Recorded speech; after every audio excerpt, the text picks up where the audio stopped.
বলবেন। তো আসলে ভারতের সঙ্গে সম্পর্কের ধরনটা কেমন আমাদের, আপনি কি বুঝছেন? আচ্ছা, ধরনটা এখন তো কেমন সেটা তো আমরা বুঝতেই পারছি। তার কারণ তাদের দীর্ঘদিনের যে বিশ্বস্ত ব্যক্তি ক্ষমতায় ছিলেন, তিনি এখন ক্ষমতায় নাই। স্বাভাবিকভাবে এই জিনিসটা তারা পছন্দ করে নাই, বা আহ, তারা এটা নিয়ে আহ, বেশ আমি দুশ্চিন্তাগ্রস্ত তা বলবো না, তারা হঠাৎ করে তাদের ফরেন পলিসির ক্ষেত্রে একটা সেটব্যাক হয়েছে।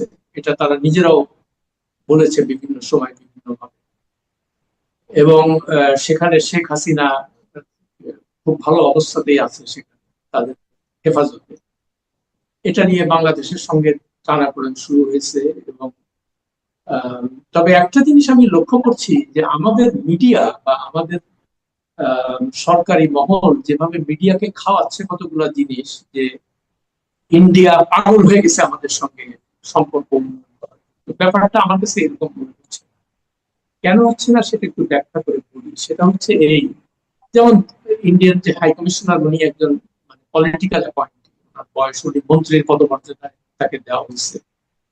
মানে তাতে বোঝা গেল যে মানে তারা নতুন ভাবে এই রিলেশনশিপটাকে কিভাবে নর্মালাইজ করা যায় সেটা, সেই চেষ্টা। এবং দেশ ত্রিবেদী আসার পরেও বিভিন্ন ভাবে তিনি নিজে বাংলাও কথা বলেন, এটাও আরেকটা বড় অ্যাডভান্টেজ।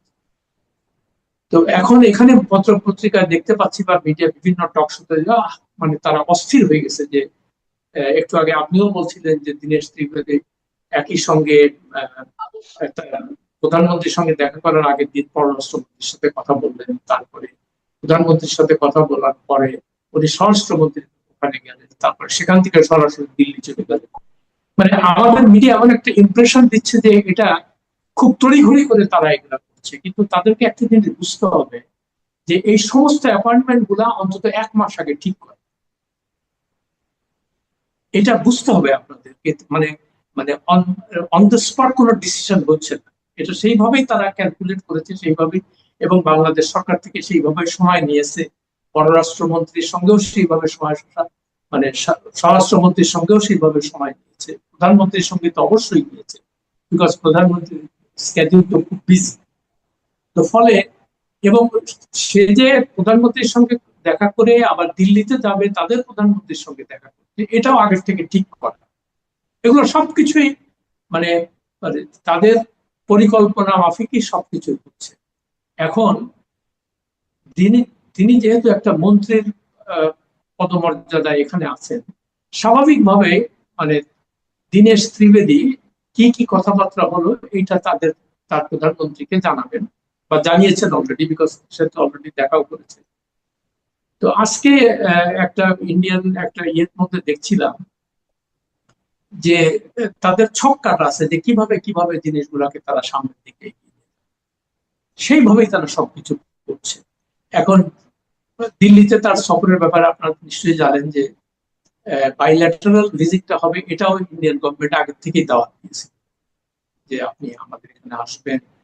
এবং তার ইনগরেশনের সময় ইন্ডিয়ান কি বলে স্পিকারকে, তারা পার্লামেন্ট স্পিকারকে তারা এখানে পাঠিয়েছে। এটা খুব ভালো একটা জেস্টার।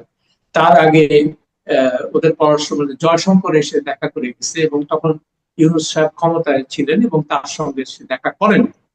মানে এটা একটা ক্লিয়ার স্নাপ ইন্ডিয়া, মানে ইউনূস গভর্নমেন্টকে দেওয়া যে তোমাদের তোমাদের সাথে আমাদের কোনো সম্পর্ক, মানে আমরা আমরা তোমাদের নিয়ে চিন্তিত না। পরে যিনি ক্ষমতায় আসবেন তার সঙ্গে আমরা এটা নিয়ে ইন এনি কেস, যে কথাটা বলছিলাম যে এগুলো তারা সবকিছুই আগের থেকে ঠিক করা। তাদের যে সেটব্যাকটা হয়েছিল হাসিনা চলে যাওয়ার পরে, এবং সেটা একটা বিরাট সেটব্যাক। সত্যি কথা বলতে কি, বিশেষ করে নরেন্দ্র মোদী ক্ষমতায় আসার পরে যে যে জিনিসটা হলো সেটা হলো এই, তারা মানে তখন পশ্চিমবঙ্গে মুখ্যমন্ত্রী ছিলেন মমতা বন্দ্যোপাধ্যায়, তার সঙ্গে তার মানে ঝগড়াঝাটি লেগেই থাকতো এবং তাকে কোনোভাবেই সে বশ করতে পারছিল না। কিন্তু পূর্ববঙ্গে মানে তৎকালীন এখন যেটা বাংলাদেশ, তারা ধরে নিত এটা পূর্ববঙ্গ, এবং সেখানে তারা একটা মুখ্যমন্ত্রী রাখছে যেটা তাদের কথায় চলাফেরা করবে। হ্যাঁ, সেইভাবেই তারা তাকে ট্রিট করতো। ঠিক ঠিক আছে। আর শেখ হাসিনাও দেখেন, দিন দিন তার জনবিচ্ছিন্নতার কারণে, তার স্বৈর শাসনের কারণে মানুষের থেকে সে দূরে সরে যাচ্ছে এবং ইন্ডিয়া বা এখানকার সিকিউরিটি ফোর্সের উপরেই তার নির্ভর করতে হচ্ছে। এবং একটা জিনিস, যে জিনিসটাতে এত দ্রুত ঘটে যাবে, এটা ইন্ডিয়া সত্যি কথা বলতে কি আমার ধারণা তাদের ক্যালকুলেশনে ছিল। এবং আমি যখন ওই যে রিসেন্টলি যে মোদির বিপক্ষে যে ছাত্র আন্দোলন শুরু হলো ওই পরীক্ষার প্রশ্নপত্র ফাঁস নিয়ে, সেটা কিন্তু তুমুল পর্যায়ে চলে গেছে এবং তারা বললো এটা বাতিল করতে হবে, শিক্ষামন্ত্রীকে পদত্যাগ করতে হবে। দেখেন মোদি খুব ক্লেভারলি এবং ইন্টেলিজেন্টলি সেই জিনিসটা হ্যান্ডেল করলো। সে শিক্ষামন্ত্রীকে বরখাস্ত পদত্যাগ করালো এবং বললো, একটা চমৎকার বক্তৃতা করলো সে ছাত্রদের উদ্দেশ্যে, যে তোমাদের ব্যথা বেদনা আমরা বুঝেছি এবং আমাদের আরো আগে এটা বোঝা উচিত ছিল এবং তোমাদের যে তোমাদের ক্ষোভ গুলা জেনুইন। তো আমি খালি ভাবতেছিলাম যে শেখ হাসিনা যদি খালি এই কথাটাই বলতো, তাহলে কিন্তু তার আজকে ক্ষমতার থেকে যেতে হয়, সে কিন্তু ক্ষমতায় থাকতো। কেমন? তো এই যে জিনিসগুলা, ওই যে বলেন না যে আল্লাহর মায়ের দুনিয়ার বাইর, মানে শেখ হাসিনা এমন পর্যায়ে চলে গেছিল শেষ দিকে যে আমার মনে হয় ওই আল্লাহর গজব নামছিল তারপরে, যে হাজার হাজার চেষ্টা করে আর সে থাকতে পারেনি। আমার খালি ওই একটাই জিনিস মনে হচ্ছিল যে সে খালি যদি খালি ছাত্রদের কথাটা মেনে নিত যে ঠিক আছে, কোনো কোটা টোটা থাকবে না, তোমাদের মানে আন্দোলন জেনুইন এবং তোমাদের ক্ষোভটাও জেনুইন, আমি বুঝে গেছি এটা আমাদের, তাহলে কিন্তু তার আজকে সে ডেফিনেটলি সে ক্ষমতায় থাকে। কিন্তু ওই যে বললাম যে আল্লাহর মায়ের দুনিয়ার বাইর, হ্যাঁ, যাই হোক। তো এখন ইন্ডিয়া যে জিনিসটা চাচ্ছে, ইন্ডিয়া মানে কেন শেখ হাসিনাকে এত, তাদের কনসার্ন ছিল দুটো। ফার্স্ট কনসার্ন যেন বাংলাদেশের ভূমি, বিশেষ করে পার্বত্য চট্টগ্রামকে যেন কোনোভাবে ইন্ডিয়ার বিরুদ্ধে অ্যান্টি ইন্ডিয়ান যে ইনসার্জেন্সি গুলো হচ্ছিল তাতে সমর্থন না দেয়, যেটা আগের সরকারগুলো দিয়েছে। এটা আমরা জিয়া রহমানের সময় দেখেছি, এরশাদের সময় দেখেছি, খালেদা জিয়ার সময় দেখেছি, এটা ওপেন সিক্রেট, সবাই জানে। আচ্ছা, কিন্তু হাসিনা যখন ক্ষমতায় আসলো, তাকে সে পরিষ্কার ভাবে বললো যে আমাদের কোন ভূমি অ্যান্টি ইন্ডিয়ান অ্যাক্টিভিটিস কে আমরা মানে ব্যবহার করতে দিব না হিসেবে, এবং সেটা সে পালন করেছে এবং ইন্ডিয়া তাতে ভীষণ খুশি। ইন্ডিয়া কেন খুশি এটাও একটু পরিষ্কার করে বলি, যে তারা আগে পাকিস্তানের সময় তাদেরকে দুইটা ফ্রন্টে মানে সৈন্য রাখতে হইত। একটা হলো ইস্টার্ন ফ্রন্ট, মানে এইখানে, আর ওয়েস্টার্ন ফ্রন্ট ওইখানে। তো বাংলাদেশ স্বাধীন হওয়ার পরে ইন্ডিয়া চিন্তা করলো যে আমরা তো একটা বড় কাজ করে ফেলছি, আমাদের এখন এই মানে পূর্ব পাকিস্তান যেটা ছিল এটাতে আমাদের আর সৈন্য রাখতে হবে না। তো তারা পরের দিকে যে জিনিসটা করলো, পরে যখন মানে শেখ মুজিবুর রহমান ক্ষমতায় থাকা পর্যন্ত এই জিনিসটা ছিল না। তারপরে শেখ মুজিবুর রহমান নিহত হওয়ার পরে স্বাভাবিকভাবে এখানে অ্যান্টি ইন্ডিয়ানরা ক্ষমতায় এসে গেল এবং তারা আবার ওই অ্যান্টি ইন্ডিয়ান অ্যাক্টিভিটিস কে তারা মানে ফুয়েল করতে লাগলো, মানে তাদেরকে বাহবা দিতে লাগলো। ওই যে অনুপ চেটিয়া টেটিয়া এগুলো যারা ছিল তাদেরকে সবাই এনে এখানে রাখলো। তো ইন্ডিয়া চিন্তা করলো যে না, এটা তো এইভাবে হচ্ছে না। অর্থাৎ হাসিনা আসার পরে তারা এইটাতে প্রথম তাদের শর্ত ছিল এই জিনিসটা তুমি করবে, সে করলো। আচ্ছা, করার পর যেটা ইন্ডিয়া যেটা করলো, এখানকার যত সৈন্য মানে ইস্টার্ন ফ্রন্টে যত সৈন্য ছিল সব ওয়েস্টার্ন ফ্রন্টে কাশ্মীরে নিয়ে গেল, তারপরে ওখানে মারতে শুরু করলো। যার ফলে এবং কাশ্মীরের যে মুসলমান অধ্যুষিত, তো ফলে বাংলাদেশের জনগণের মধ্যে একটা, বাংলাদেশের যেহেতু সংখ্যাগরিষ্ঠ মুসলমান, তাদের মধ্যে একটা ক্ষোভ সত্ত্বেও যে আমাদের মানে মুসলমান ভাইদেরকে ভাই বোনদের এরকম ভাবে মারতেছে। তো ফলে ইন্ডিয়ার বিরুদ্ধে ক্ষোভ, মানে যে ক্ষোভটা, সেটা ইন্ডিয়া বুঝতে পেরেও এইদিকে তেমন কোনো নজর দেয় নাই। নজর দেওয়ার দরকার ছিল না, তাদের তো একটা হলো যে কোনো এখানে কোনো সৈন্য রাখবে না তারা, বা ইস্টার্ন মানে বাংলাদেশ তাদেরকে কোন রকম সাহায্য করবে না, অ্যান্টি ইন্ডিয়ান ইনসার্জেন্সি যেটা আছে। আর 2 নম্বর, ইকোনমিক বেনিফিট। যত রকম ইকোনমিক বেনিফিট আছে, তারা এক্সপোর্ট ইম্পোর্ট, তারপরে এগুলো সবকিছু ইন্ডিয়ানরা এসে ভরে গেল এখানে। ইন্ডিয়ান ব্যবসা বাণিজ্য, ইন্ডিয়ান কন্ট্রাক্ট, রাস্তা বানাইতে থাকলো তারা। এটা ফলে আবার মানে তাদের সাথে আমাদের যে রপ্তানি আমদানি রপ্তানির যে মানে চিত্রটা দেখলে আমরা প্রায় $15 বিলিয়ন সেখান থেকে আমদানি করি আর রপ্তানি করি মাত্র $1 বিলিয়ন।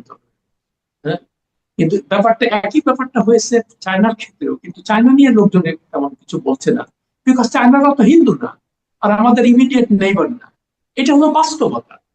তো তো এই জন্য আমি বলছি যে ইন্ডিয়া চিন্তা করতেছে যে আমরা কি করে এখন মোটামুটি একটা ওয়ার্কিং রিলেশনশিপে যেতে পারি, যেটাতে আমরা এনশিওর করবো আবারও তারেক রহমানের মাধ্যমে যে ওখানে কোনো অ্যান্টি ইন্ডিয়া অ্যাক্টিভিটিস কে তারা অ্যালাউ করবে না, প্লাস যেখানে ইকোনমিক বেনিফিট যেগুলো আসছে সেগুলো আবার আমরা কোনো রকমের ঠিক করতে পারি। কিন্তু এটাই হলো মূল কথা। আচ্ছা, এখানে একটা কথা এটা আলোচনায় আসছে বারবার, যে এই যে আপনি বললেন যে বাংলাদেশের সঙ্গে একটা ওয়ার্কিং রিলেশনশিপ রাখার ব্যাপারটা, এক্ষেত্রে কি আপনার মনে হয় যে শেখ হাসিনা ইস্যুটা একটা মানে আপনার সমস্যা তৈরি করছে? মানে এটা বললাম এই কারণে, দেখলাম যে আমাদের স্বরাষ্ট্রমন্ত্রী বারবার বলতেছেন যে আপনারা হাসিনা কার্ড খেলবেন কিন্তু আবার আমাদের সঙ্গে সুসম্পর্ক রাখতে চাইবেন, এটা তো হয় না। এবং ওনারাও কিন্তু শেখ হাসিনার ব্যাপারে বাংলাদেশের যে চাহিদা, সেই চাহিদা পূরণের ক্ষেত্রে কিন্তু খুব দৃষ্টিযোগ্য কোনো কিছু কিন্তু করছে বলে মনে হচ্ছে না। তো এটাকে ওনারা কিভাবে হ্যান্ডেল করবো মনে হচ্ছে আপনার? আচ্ছা, হচ্ছে না এবং হওয়ার কোনো কারণও নেই। ইন্ডিয়ানরা কিন্তু একটা জিনিস, আমি তাদের সাথে দীর্ঘদিন গত 40 বছরে তাদের সাথে আমি বিভিন্ন ভাবে ডিল করেছি আর কি। তাদের ডিপ্লোম্যাট বলেন, তাদের জার্নালিস্ট বলেন, পলিসি মেকার, শুধু এখানে ঢাকায় না, ঢাকা, দিল্লি, ওয়াশিংটন সব জায়গায় তাদের সাথে এই সমস্ত কথাবার্তা হতো। তো আমি তাদেরকে একটাই কথা বলতাম যে আচ্ছা তোমরা মানে আমাদের সাথে ঠিক আছে, তোমরা বলো যে আমাদের বন্ধু, কিন্তু তোমরা কি একবারও চিন্তা করেছো যে যে দেশটার 90% জনগণ মুক্তিযুদ্ধের সময় তোমাদেরকে সমর্থন দিছিল তারা এখন তোমাদের বিরুদ্ধে চলে গেছে? কেন কেন গেছে? এটা কি তোমরা কোনো সময় ভাবো? হ্যাঁ ভাবি, আমরা জানিও কেন হয়েছে। আমাদের হয়তো ভুল ত্রুটি ছিল, কিন্তু ওই যে বললাম যে প্রত্যেকটা দেশে একটা বিভিন্ন প্রেশার গ্রুপ থাকে, সেই প্রেশার গ্রুপটা চায় ইমিডিয়েট গেনটা করার জন্য। যেমন এই বাংলাদেশ স্বাধীন হওয়ার পরে কেন মেজর জলিল কেন হঠাৎ করে, তিনি নিজে একজন মুক্তিযোদ্ধা ছিলেন, তিনি কেন ভারতের বিরুদ্ধে বলতে লাগলো যে আমাদের সমস্ত অস্ত্রপাতি যা ছিল সব লুটপাট করে নিয়ে চলে যাচ্ছে, এবং যার ফলে জাসদের সৃষ্টি হয়। শেখ মুজিবকে বলা হইতো যে তিনি ইন্ডিয়ান এজেন্ট হয়ে গেছে, মানে বাংলাদেশের স্বার্থ বিরোধী কোনো কাজ সে করতে দিচ্ছেন, এইসব কারণে। তো ইন্ডিয়ানরা যে এটা বুঝে না তা না, ইন্ডিয়ানরা বুঝে, কিন্তু তাদের হয় কি, তাদের যে টোটাল যে জিও পলিটিক্যাল যে তাদের ফ্রেমওয়ার্ক আছে, সেখানে বাংলাদেশ খুব একটা তাদের কাছে সত্যি কথা বলতে কি খুব একটা ম্যাটার করে না। এইটা আমার একটা মনে আছে এই প্রসঙ্গে, এখানে আইপি খোসলা বলে একজন হাই কমিশনার ছিল 1982 থেকে 85 পর্যন্ত। আচ্ছা, তার পুরো নাম হলো ইন্দ্রপ্রস্থ খোসলা। তার সাথে আমার বেশ ভালো, অন্যান্য হাই কমিশনারের মধ্যে খুব ভালো সম্পর্ক ছিল। তো একদিন উনি এক জায়গাটা একটা অনুষ্ঠানে আমার সাথে দেখা, মানে বলতেছে যে আশরাফ, আমি সকালে যখন নিউজ পেপার গুলো নিয়ে, তখন তার এত টিভি ছিল না, নিউজ পেপার দেখতেছি যে তোমরা মানে অ্যান্টি ইন্ডিয়ান মানে রেটরিক ছড়াইতেছো, আমাদেরকে ঘৃণা, আমাদেরকে গালিগালাজ করতেছো, এটা সেটা। তো তখন উনি আমাদের বলতেছে যে দেখো আমি তো ঢাকায় থাকি, আমি তো এখানে পোস্টেড, আমি তো দেখতে পাচ্ছি তোমাদের সেন্টিমেন্ট, কিন্তু তোমরা যত অ্যান্টি ইন্ডিয়ান হিসেবে চিল্লাও, আমাদেরকে গালিগালাজ করো, এটা দিল্লি পর্যন্ত পৌঁছায় না। এই কথাটা আমার কাছে সাংঘাতিক সিগনিফিকেন্ট মনে হলো। তার মানে সে আমাকে আকার ইঙ্গিতে বুঝাইতো যে দেখো আমি এখান থেকে টেলেক্স মানে মেসেজ সবই পাঠাই, কিন্তু ওখানকার যে জিও পলিটিক্যাল সেখানে ওই জিনিসগুলো ঢাকা পড়ে যায়। আমাদের যারা মেন কর্তা তারা এগুলা মানে তাদের কাছে আর এগুলো তত ইম্পর্টেন্ট মনে হয় না। তারা মনে করেন যে কোন রকমের যেভাবে চলতেছে এইভাবে চললেই হবে। তো এখন আমার ধারণা ইন্ডিয়ানরা যদি এটা বুঝতে পারে যে না, বাংলাদেশের জনগণকে সত্যিকার অর্থে বন্ধু ভাব, ওদের আরেকটা সমস্যা হলো কি, যে যেহেতু তারা বাংলাদেশের মুক্তিযুদ্ধের একটা বড় ভূমিকা রাখছে, এটা তো কোনো অস্বীকার করার উপায় নেই। তো তারা মনে করে আরে মিয়া তোমার জন্মই তো দিলাম আমরা, হ্যাঁ, তো আমি যা বলবো তোমরা তো। কিন্তু ব্যাপারটা যদি তারা এইভাবে না দেখে, আমি দেখছি তাদের সাথে বিভিন্ন সময় কথাবার্তা বলে, বাংলা ইভেন দিল্লিতে আমাদের সাংবাদিক বন্ধু যারা ছিল তারাও একই আশরাফ, হোয়াট ইজ বাংলাদেশ, মানে এমন একটা ভাব, ওই ইংরেজিতে বলে কনডিসেন্ডিং। তো এই শব্দটার বাংলা আমি বুঝতে পারি, আচ্ছা মানে আচ্ছা ঠিক আছে দেখবো না বাবা, পরে কিছু দেখবো না। মানে আমাদেরকে কোনো সময় তারা কোন সিরিয়াসলি, পাকিস্তানকে যত সিরিয়াসলি নেয় আমাকে তত সিরিয়াসলি নেয় না। এটা হলো বাস্তবতা। এবং হ্যাঁ, আমাদের আমাদের জি আমাদের বলেন। সিরিয়াসনেস নিত যদি আমাদের কাছে অ্যাটম বোমা থাকতো, তাহলে সিরিয়াস। এটা ভালো বলছেন। আচ্ছা, আমরা আন্তর্জাতিক রাজনীতির পর বাইরে একটু দেশে একটু ব্যাক করতে চাই। দেশে ব্যাক করতে চাই এই কারণে দেশের দুটো ঘটনা আপনার সঙ্গে আলাপ করবো। প্রথম যেটা নিয়ে আলোচনা করতে চাই সেটা হলো আপনাদেরকে সংক্ষেপে বলেন। আপনি জানেন যে দুদিন আগে আমাদের এসএসসি পরীক্ষার রেজাল্ট প্রকাশিত হয়েছে। এটা প্রত্যেকটা স্টুডেন্টের প্রত্যেকটা মানুষের জীবনে প্রথম একটা পাবলিক এক্সাম এবং এটা খুব গুরুত্বপূর্ণ এক্সাম হিসেবে আমরা বিবেচনা করি। অনেকের জীবনের মানে গতিটা কি হবে এটাই হয়তো এখানে নির্ধারিত হয়। আমরা দেখেছিলাম আগে গভর্নমেন্ট আমলে মানে প্রায় সবাইকে পাস করে দিতে পারলে বোধহয় তারা খুশি। আবার গোল্ডেন এবার জিপিএ, দেখছি সব হ্যাঁ গোল্ডেন জিপিএ। সবাই ফার্স্ট জিপিএ 5। এবার দেখলাম যে পাশের হার গত 20 বছরের 19 বছরের মধ্যে সর্বনিম্ন 64.05। আবার এটা নিয়েও আমাদের শিক্ষামন্ত্রী মনে হয় এক ধরনের আপনার কি বলবো আনন্দ অনুভব করছেন যে ওনারা আমলে জেনুইনলি পাস করেছে। তো এই যে দুই ধরনের ব্যাপার, এত বেশি পাস এত কম পাস, এর মধ্যে কি কোনো শিক্ষামন্ত্রীর মন্ত্রণালয়ের শিক্ষা ব্যবস্থার আপনি যে কোনো চরিত্র দেখতে পান কিনা, কি চরিত্র দেখতে পাচ্ছেন? আচ্ছা, এটার একমাত্র কারণ হলো প্রতিটা গভর্নমেন্টই এসে প্রথম প্রথম যখন আসে তখন চিন্তা করে যে না, দেশের জন্য কিছু ভালো কাজ করব। কেমন? তো ভালো কাজের মধ্যে কি, মানে আমি ফ্রাঙ্কলি যখন তারেক রহমানের সরকার, নতুন সরকার, তারা চেষ্টা করতেছে অ্যাটলিস্ট, আমি ভবিষ্যতে কি করবো আমি জানি না। তো যে ঠিক আছে, আমাদের শিক্ষা ব্যবস্থা তো একদম মানে পচে গেছে, এখানে তো ওই যে দলীয়করণ করতে করতে তারপরে এইখানে স্কুল যেখানে দরকার নেই স্কুলে সেখানে স্কুল, সবকিছু রাজনৈতিক বিবেচনায়। আচ্ছা, যার যার সে এক একটা স্কুল বানাচ্ছে, কলেজ বানাচ্ছে, সেখানে নিয়োগ দিচ্ছে, আর বলতেছে এত ওখানে সবগুলারে পাশ করাইতে হবে, নাহলে কিন্তু তোমার দেখে নিবে। তো সে এই আমলে এতগুলা চলতেছিল। তো এখন সেই দিকে মনে হয় কিছুটা তারা ওই লাগাম টানতে সক্ষম হয়েছে কিছুটা, যার জন্য এই সত্যিকার অর্থে যারা লেখাপড়া করে তাদের রেজাল্টই ভালো হচ্ছে, আর যারা হচ্ছে না। এবং আপনি দেখবেন যে 100 কতটা স্কুলে একজনও পাশ করে। তার মানে কি সেই স্কুলগুলোর কোনো তদারকি ছিল না। কোনো সব রাজনৈতিক বিবেচনায় স্কুল হয়েছে, মাস্টার হয়েছে, ছাত্রছাত্রী ভর্তি হয়েছে, একই ব্যাপার। তো এখন আমরা দীর্ঘদিন থেকে এই মানে শিক্ষা ব্যবস্থাটাকে কলুষিত করে ফেলছি, এবং যেখানে মূল মানে নজর দেওয়ার ছিল, অর্থাৎ প্রাইমারি শিক্ষাকে যে শক্তিশালী করার দরকার ছিল, সেটার দিকে আমরা কেউ যাই। আমি কিছুদিন আগে চায়নাতে গেলাম, সেখানে দেখলাম যে তারা এত উন্নতি করতেছে কিভাবে। দেখলাম যে সেখানে একদম ক্লাস 1 থেকে ওদের যে ক্লাস 12 পর্যন্ত সব এডুকেশন ফ্রি, সব সম্পূর্ণ ফ্রি। এবং তারা আরেকটা জিনিস করছে, যেটা তারা টেকনিক্যাল এডুকেশনের প্রতি সাংঘাতিক ভাবে এমফেসিস দিচ্ছে। দেওয়ার ফলে কি হয়েছে, দেখবেন ওরা টেকনিক্যালি অনেক অ্যাডভান্স হয়ে গেছে।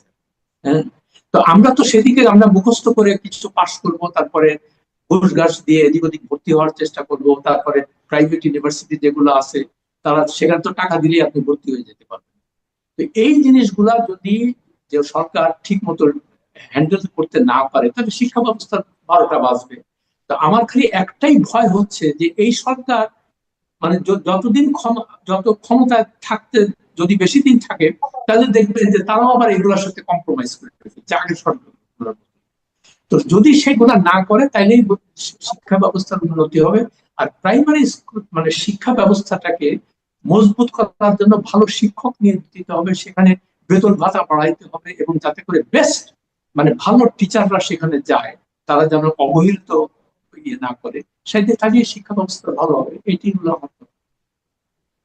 জি, আমি আরেকটা প্রসঙ্গে একটু বলতে চাই, সেটা হচ্ছে আমাদের এখানে যে এখন এই মুহূর্তে যে পার্লামেন্টারি সিস্টেম গণতন্ত্র চলছে, নির্বাচন হলো, আমরা একটা বিরোধী দল পেলাম, সরকারি দল পেলাম, সংসদে আলোচনাও হয়, কিন্তু আমি যেটা সবচেয়ে বার্নিং পয়েন্ট যেটা মনে করি সেটা হলো যে এলাকায় মনে করেন সরকারি দলের সংসদ সদস্য নেই, সে এলাকায় উন্নয়ন কর্মকাণ্ড এক ধরনের স্থবিরতা আসে।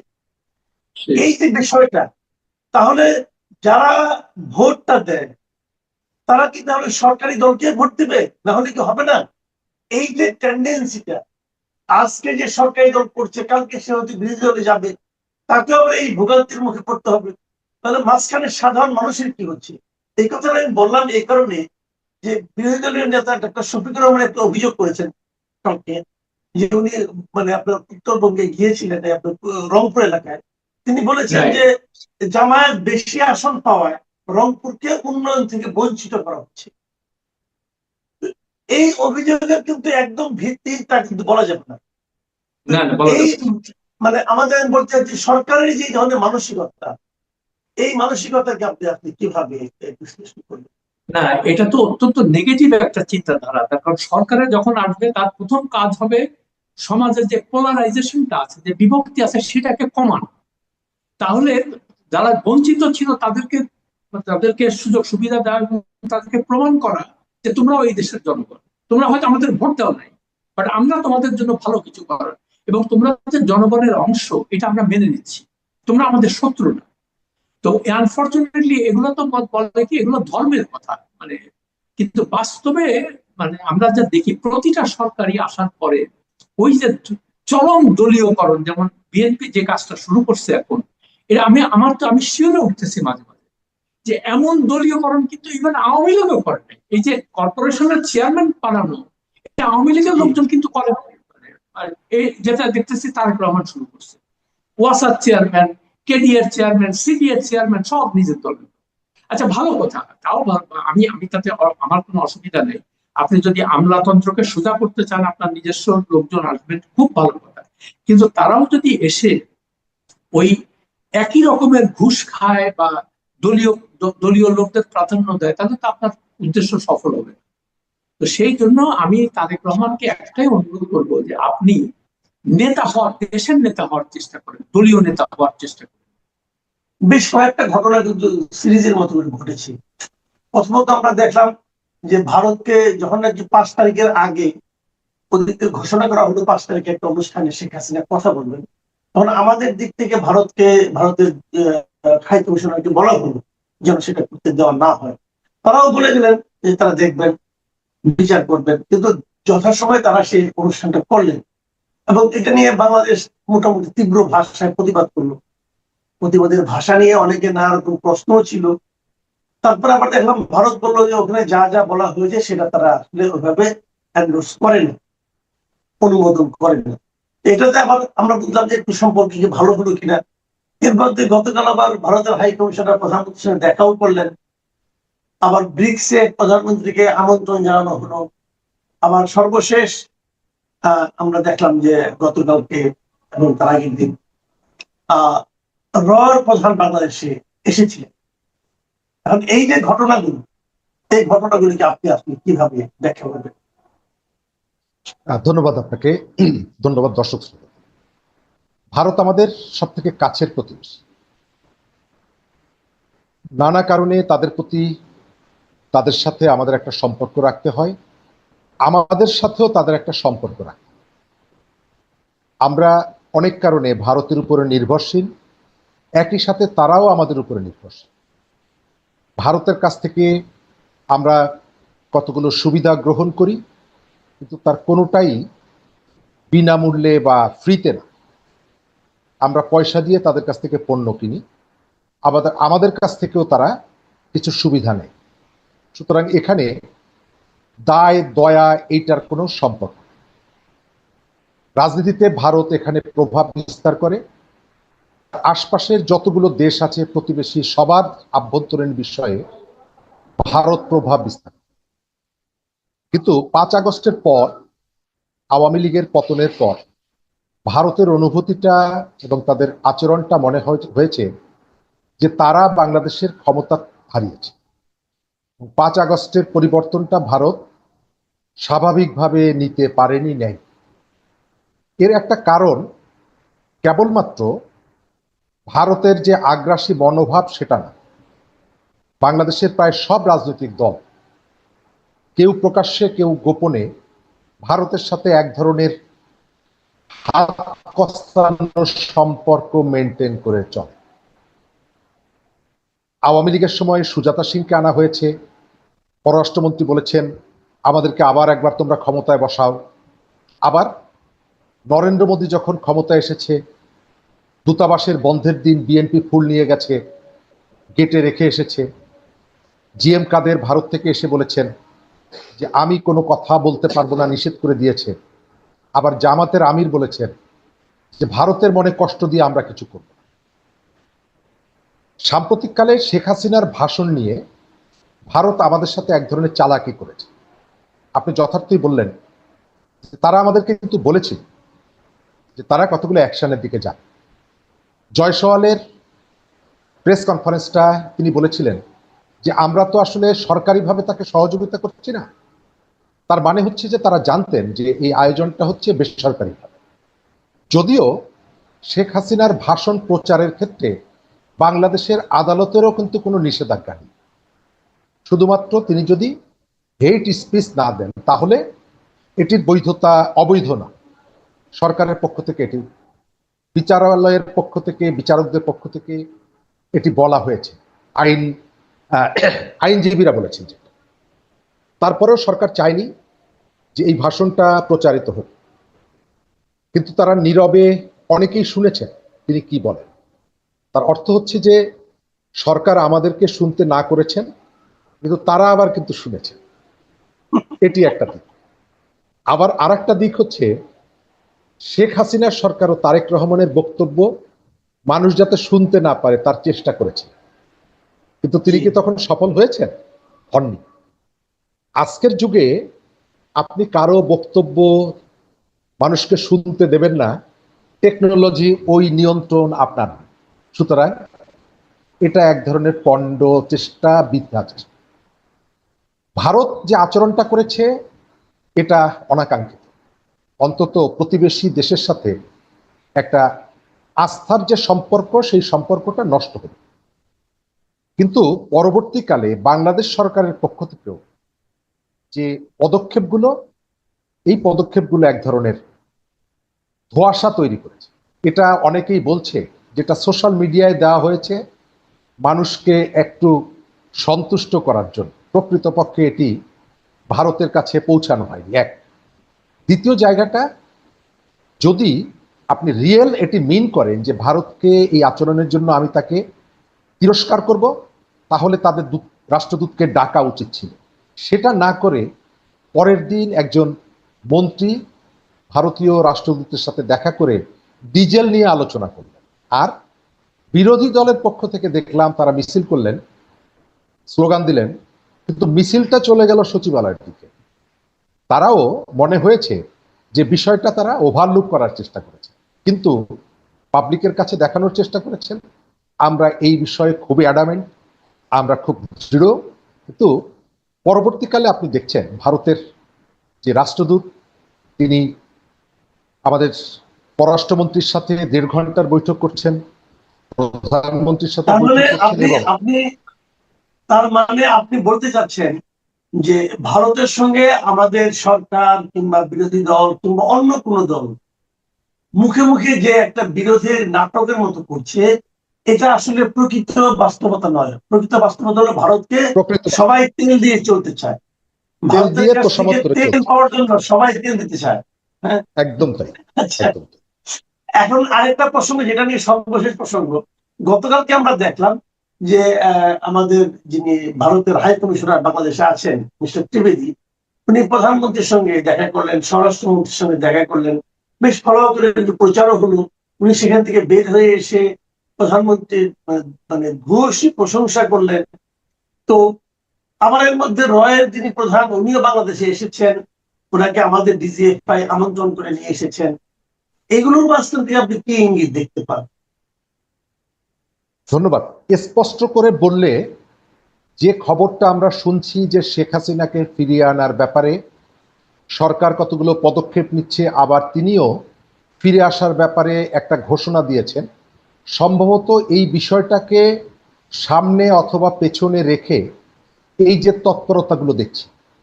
আপনি কি কখনো শুনেছেন যে একটা দেশের রাষ্ট্রদূত একজনের সাথে বৈঠক করে আবার নিজ দেশে ফেরত যাচ্ছে? তিনি আমেরিকার প্রতিনিধির সাথে বৈঠক করলেন, করেই আকস্মিকভাবে দিল্লি চলে গেলেন, আবার ফিরে এলেন, প্রধানমন্ত্রীর সাথে বৈঠক করে আবার ফিরে গেলেন। আমার ধারণা যে তিনি সম্ভবত এই আলোচনাগুলোতে আপডেটগুলো তার সরকারকে অবহিত করার জন্য যাচ্ছেন। তো এই সময়কালে আর এমন কোনো বিষয় নেই আমাদের এখানে যেটা নিয়ে একেবারে প্রত্যেকটা আলোচনা সরকারকে আপডেট রাখার জন্য রাষ্ট্রদূতকে ছুটে যেতে হচ্ছে।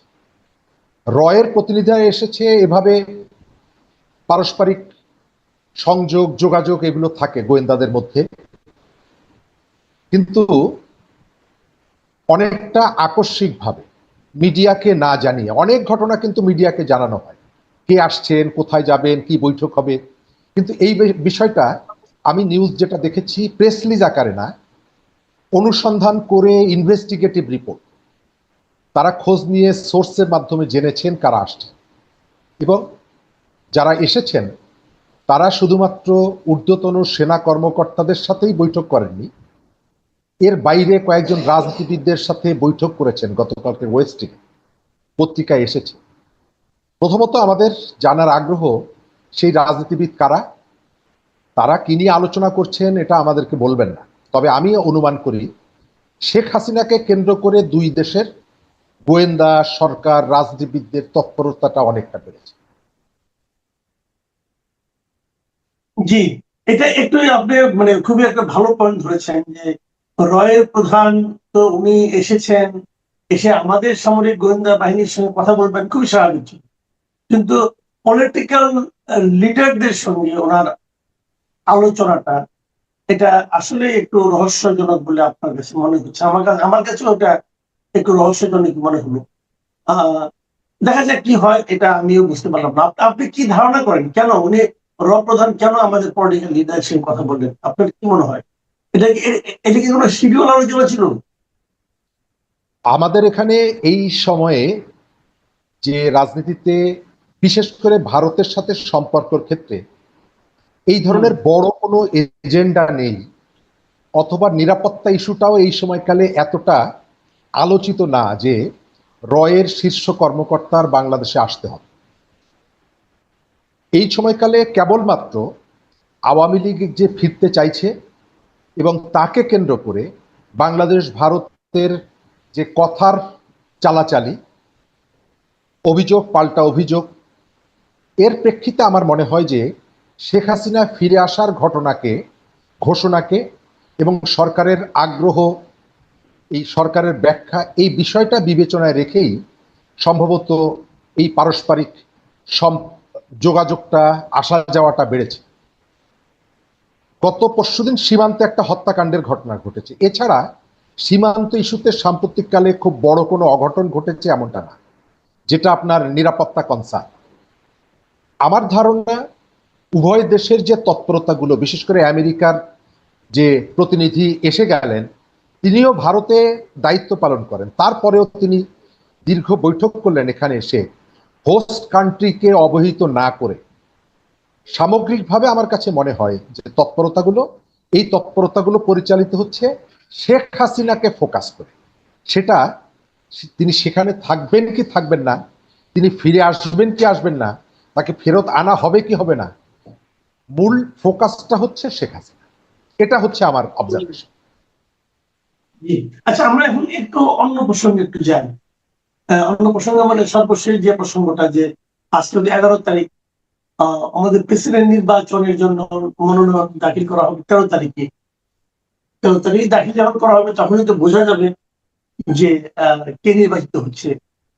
এটা তো অনেকটা আপনার ডিসাইডেডই যে আপনার বিএনপি যাকে মনোনয়ন দেবেন তিনি নির্বাচিত হবেন, এটাই তো স্বাভাবিক। কিন্তু তারপরেও নিশ্চিত পরাজয় জেনেও জামাত নির্বাচনে অংশ নিচ্ছে এবং তারা অলি আহমেদকে হঠাৎ করে প্রার্থী করে বসলো, এটা নিয়েও নানা ধরনের আলোচনা হচ্ছে। এর পেছনে নির্বাচনটা যতটা গুরুত্বপূর্ণ তার চেয়ে আমার কাছে বেশি গুরুত্বপূর্ণ মনে হচ্ছে এখানে একটা রাজনৈতিক একটা আপনার মানে চাল দেওয়ার ব্যাপার আছে। এটা আপনি আসলে কিভাবে দেখছেন যে অলি আহমেদ জামাতের প্রার্থী হয়ে যাচ্ছেন এবং এদিকে বিএনপির কি হচ্ছে না এখনো জানি না, কি মনে হয় আপনার এই বিষয়টা নিয়ে? রাষ্ট্রপতি ইস্যুতে আলোচনা করার জন্য একটা স্বস্তি যে আমরা অনেকদিন ধরে ছিলাম বিএনপি ডক্টর মোহাম্মদ ইউনূসকে রাষ্ট্রপতি প্রার্থী করবে। এক ধরনের রাজনীতিতে প্রোপাগান্ডা ছিল যে লন্ডনে তাদের মধ্যে এক ধরনের সমঝোতা। বিএনপিকে হাজারবার ধন্যবাদ জানাই যে ডক্টর ইউনূসকে বাংলাদেশের রাষ্ট্রপতি হওয়ার এই যে সুযোগটা এসেছিল সেই সুযোগটা বিএনপি না দেওয়ার কারণে। কারণ ডক্টর মোহাম্মদ ইউনূস বাংলাদেশের যে সর্বনাশটা করে গেছেন এবং তার ভেতর থেকে মানুষের যে ট্রমা, এই ট্রমাটা আবার নতুন করে আসতো যে তিনি এক ধরনের, এটা আবার মনে করিয়ে দিত তিনি যদি রাষ্ট্রপতি হন। বিএনপি মির্জা ফখরুল ইসলাম আলমগীর নিচ্ছে যে তিনি রাষ্ট্রপতি হচ্ছেন। সিলেকশনের দিক থেকে যদি বলেন, আমি মনে করি একটি ভালো সিলেকশন। যদিও অনেকেই বলতেন যে মির্জা ফখরুল ইসলামকে রাষ্ট্রপতি করা হবে, আমার একটু সংশয় ছিল এই কারণে, মির্জা ফখরুল ইসলাম আলমগীরকে এমপি নির্বাচিত হওয়ার পরেও দল সিদ্ধান্ত দিয়ে এমপি শপথ নিতে দেয়নি, মনে থাকার কথা 18 নির্বাচনের কথা।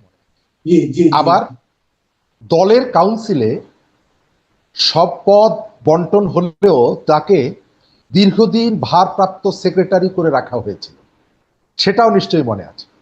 অর্থাৎ মানুষের একটা ধারণা ছিল যে বিএনপির ভেতর থেকে খুব প্রভাবশালী একটি অংশ তারা মির্জা ফখরুল ইসলাম আলমগীরকে নেতার জায়গায় বসালেও কোনো কোনো জায়গায় তাকে পছন্দ করেন না। সুতরাং এবারও হয়তো তাকে আলোচনায় থাকার পরেও ওই পছন্দটা হবে কিনা এই নিয়ে একটা সংশয় আমার মধ্যেও ছিল। তো সেই সংশয়টা কেটে গেল। আর জামাতের যে সিলেকশন, প্রথমত হচ্ছে কর্নেল অলি আহমেদের, একজন বীর মুক্তিযোদ্ধার যে স্খলনটা, অধপতনটা আমাদের চোখের সামনে এতটা প্রকট আকার ধারণ করলো, এটা দেখে এক ধরনের হৃদয়ে রক্তক্ষরণ হয়। হুমায়ুন আজাদ বলেছিলেন যে একজন মুক্তিযোদ্ধা চিরকালের মুক্তিযোদ্ধা নন।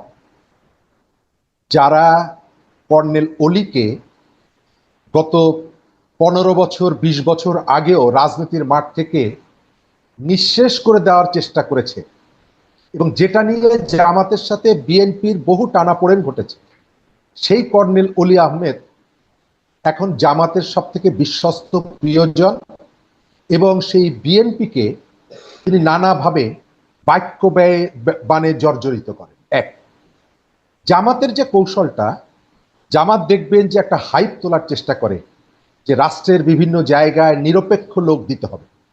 নিরপেক্ষ লোক মানে কি? দল নিরপেক্ষ, তারা আমাদের কেউ নয়। বিএনপি অনেকগুলো জায়গায় এক ধরনের দৃষ্টিকটুভাবে দলীয়করণ করছে। অনেকগুলো জায়গায় দলীয়করণ ছাড়া আপনি প্রশাসন চালাতে পারবেন না, এটা যেমন সত্য। আবার কিছু জায়গা আছে যে জায়গাগুলোকে একেবারে দৃষ্টিকটুভাবে দলীয়করণ করা হচ্ছে।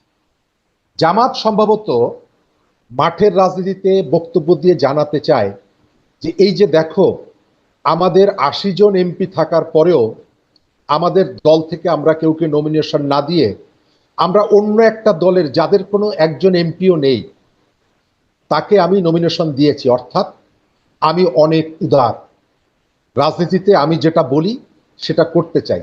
কিন্তু সত্য কথা হলো, জামাতের প্রার্থী বিজয়ী হবে এই সম্ভাবনা যদি থাকতো, জামাত কখনোই কর্নেল অলিকে এই জায়গায় আনতেন না।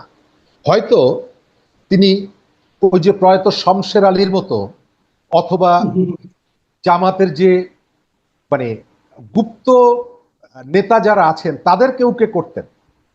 আপনার মনে আছে অন্তর্বর্তী সরকারের সময় বিশ্ববিদ্যালয়গুলো যাদেরকে ভিসি করা হয়েছিল, আমরা জানতাম যে তারা নিরপেক্ষ লোক, কিন্তু চট্টগ্রাম এবং রাজশাহী বিশ্ববিদ্যালয়ের 2 ভিসি প্রায় 1000 লোক নিয়োগ দিয়েছে, তার বেশিরভাগই হচ্ছে জামাতের কর্মী। হয়তো জামাত সেই ধরনের একজন নিরপেক্ষ লোককে বসাতো যে জামাতের পারপাসটা সার্ভ করত। আমি এই জায়গাটায় দেখছি জামাত তার ভবিষ্যৎ রাজনীতির স্বার্থে এক ধরনের চালাকি করেছে, তবে ইতিবাচক দিক, মানুষ এই চালাকি ধরতে পারে এবং খুব সহজে বুঝতে পারে কে কার সাথে কিভাবে চালাকিটা করছে। জি, অনেক ধন্যবাদ জনাব শরীফুজ্জামান শরীফ। প্রিয় দর্শক, আপনারা শুনলেন খুব গুরুত্বপূর্ণ ইস্যু এখানে ছিল আমাদের এখানে, সেটা হলো ভারতের সঙ্গে আমাদের যে সম্পর্ক, আমরা যখনই যে সময়ই বাস করি না কেন, ভারত আমাদের প্রতিবেশী থাকবেনি, এবং দেশে যে সরকারই থাকুক না কেন, ভারতের সঙ্গে সম্পর্কটাকেই আমাদের সবচেয়ে গুরুত্বপূর্ণ সম্পর্ক হিসেবে